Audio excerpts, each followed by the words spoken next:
we are here now to talk about chapter 1. And chapter 1 is all about internet. Then and now, the technology and network. In the beginning, we had the network. We saw a new communication technology, a new way to bring people together. Back then, as we created this technology, we saw a glimpse of the future that this would create, but one really new. Today is the future. Internet traffic has grown exponentially since the 60s. It will reach a zettabytes by 2016. Our mobile devices are more powerful than the supercomputer we used 20 years ago. Network supports the way we learn.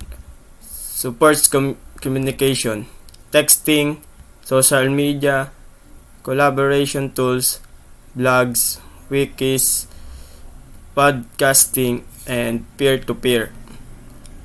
Network supports the way we play. We play like Dota 2, LOL, PUBG. Network of many sizes. Small home networks, small office or home office networks, medium to large network, and worldwide network. Client and servers. Servers are computers with software that enables them to provide information like email or web pages to all other end devices on the network. Client are computer with software installed that enables them to request and display the information obtained from the server. An example of client software is a web browser like Chrome or Firefox. Peer-to-peer. Client and server software usually runs on separate computers, but it is also possible for one computer to carry out both roles at the same time. Overview of network components. 3 categories of network components and devices. Media are the physical elements or hardware of the network. Services includes many of the common network applications people use every day like email hosting services and web hosting services. And devices, either the source of destination or of a message transmitted over the network. Computer, laptop, printer, IP phone, or wireless tablet. Intermediary network devices.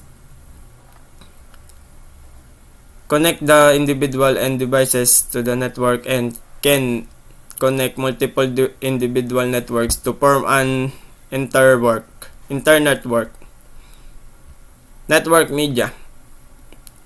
Metallic wireless within cables, glass or plastic fiber, wireless transmission. Network representation, network interface card, physical port interface.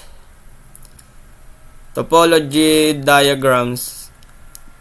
They provide a visual map of how the network is connected. Physical topology diagrams identify the physical location of intermediary devices and cable installation.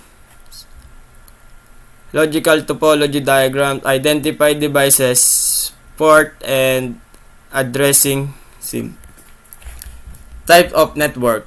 LAN, WAN, MAN, WLAN, at SAN. Internet is a worldwide collection of interconnected network. Intranet and extranet. Intranet is a term often used to refer to a private connection of LANs and WANs that belong to an organization and is designed to be accessible only by the organization member, employees, or other with authorization. The organization may use an extranet to provide secured and safe access to organization but required access to the organization's data. Company extranet is outside supplier and contractors, home and small office internet connection, cable, DSL, cellular, satellite, dial-up telephone, business internet connection, dedicated lease line, Internet 1, satellite. Packet Tracer, help and navigation tips. Packet Tracer allows you to experience with network behavior, build network models, and ask what-if question. In this activity, you will explore a relative complex network that highlights a few of Packet Tracer features. Convergence, process of converging quite unrelated to become more closely integrated and even unified as they develop and advance. Digital convergence is when you have the same multimedia content available to view on different types of devices because it is digitized. Media convergence is the joining together of different mass communication formats and the internet. They are the one who offered ISP converged services Comcast, Verizon, RC, and Google Fiber. Network architecture. As network evolve, we are discovering that they are four basic characteristics that the underlying architecture needs to address in order to meet user expectation. Fault tolerance. Number 1. Fault tolerance is one that limits the impact of a failure so that the fewest number of devices are affected. It is also built in a way allows quick recovery when such as a failure occurs. Number 2 is scalability. Expand quickly to support new users and applications without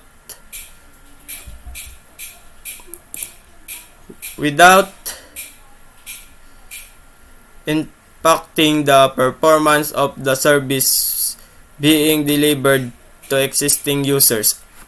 Number 3, quality of services or QoS is also an ever increasing requirements of network today. Number 4, security. Protecting the information contained within the packet being transmitted over the network and the information stored on network attached devices. New trend.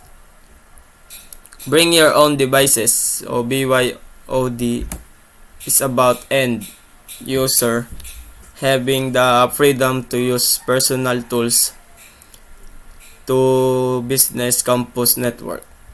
Online collaboration, the act of working with another or others on joint project.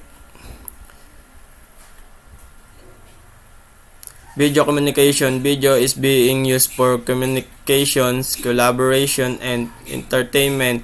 Video called Calls can be made to and from anywhere with an internet connection. Cloud computing allows us to store personal files, even backup or our entire hard disk drive on servers over the internet. Technology trends in the home.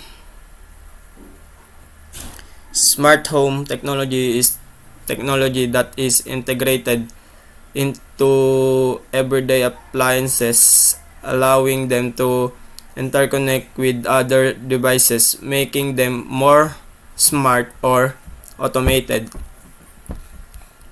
Power network, an emerging trend for home networking that uses existing electrical wiring to connect devices, useful when wireless access point cannot be used for cannot reach all the devices in the home. The most common external threats to network includes viruses, worms, and Trojan horses, spyware and adware, zero-day attack, also called zero-hour attacks, hacker attacks, denial or service attacks, data interception and theft, identify theft. Security solution, antivirus and anti-spyware, firewall filtering, dedicated firewall system, access control list, intrusion prevention system, virtual private network or VPN. Cisco network architecture. The network architecture refers to the devices, connection, and product that are integrated to support the necessary technologies and applications. And that's all, and thank you.